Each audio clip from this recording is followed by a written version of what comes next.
Hello, everybody. It's Gerard from GH Immigration Services, Winnipeg, Manitoba. Currently, I'm in Toronto, and but I have a little bit of a release of a new program that has been released recently for New Brunswick, the Critical Worker Program. This Critical Worker Program is because of the changes in immigration and that they expect that they will have a problem filling positions over the next 5 years when it comes to working for a specific group of individuals or a specific group of companies that are currently in New Brunswick, Canada. Now, there are five, or I should say 6 companies that are in this program right now. There's the Cook Aquaculture, which, of course, it's a fishery. There's J.D. Irving, which is an oil and gas. There's Groupe Savoie, which is a lumber and lumber manufacturing, like a forestry company. There is Groupe Wesco, which is a hatchery for chickens and stuff like that. There's Imperial Manufacturing Group that manufactures different metal products, and there's McCain Foods, which, if you are from Canada, you know they do a lot of things like French fries and food production is basically what it is. Now, just because those companies seem to be very limited in their name, and their names are not restrictive of the type of work that they do. So to apply for this critical worker program, you have to get a job offer first. So if you are an individual that's skilled, now this is one of the requirements of it's skilled labor. That's the positions they're trying to fill.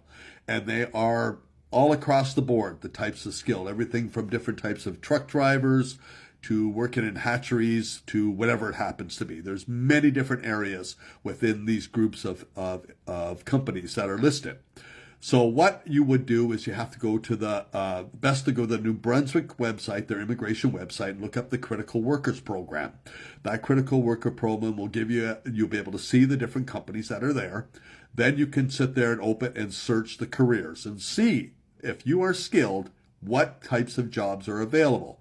Then you can send off a resume to the companies to try to get yourself even a chance to get a interview for the companies. Now, there's something I'm going to say here when it comes to getting your resume done. Now, the big difference in resumes and that when it comes to Canada, write this down if you're planning to look at these programs. There are certain things that you do not add on a resume.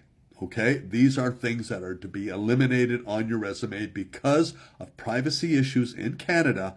If you put these on your resume, they will just destroy your resume. They won't even consider it because of privacy issues. And that is sexual orientation, dates of birth, pictures of yourself, or like a photo at all, because they can't use that as discriminatory, your age, or religion. Those are 5 very key things not to have on your resume. Now, the big thing to have on your resumes that are really important is to try to keep your resumes limited to no more than 2 pages. Put a cover letter. If you have worked for a company that your work has been significant to help to grow the company, tell it. Tell it in your cover letter. You work for XY company for 5 years. During this, I worked in this area and I helped grow the company by this. There's nothing wrong with saying that because that is a fact. If it's a fact, put it in there. Don't lie if it's a fact. That will give you a better chance. But those things are very key things to have on your resume. I want to make sure you realize that when it comes to applying for these jobs. Do not have the list that I told you. Don't have them on your things because they will just be destroyed because of exactly what I said when it comes to privacy here in Canada. Anyways, that is a little bit of an update here on a new program. Look into it. It may be something that once you get if you get a letter, then you can apply through the Critical Workers Program through New Brunswick, would get you a nomination, and then you can go through the rest of the process. But there are things that are really good in it. You don't need an IELTS, so a language up front. You get your language training while you're there. You know, little things like these are things that will make your immigration process a little bit better. Anyways, I just thought I'd update you with this one. And have yourself a great day and good luck and happy job hunting. Take care. Again, this is Gerard from GH Immigration Services. Thank you for watching.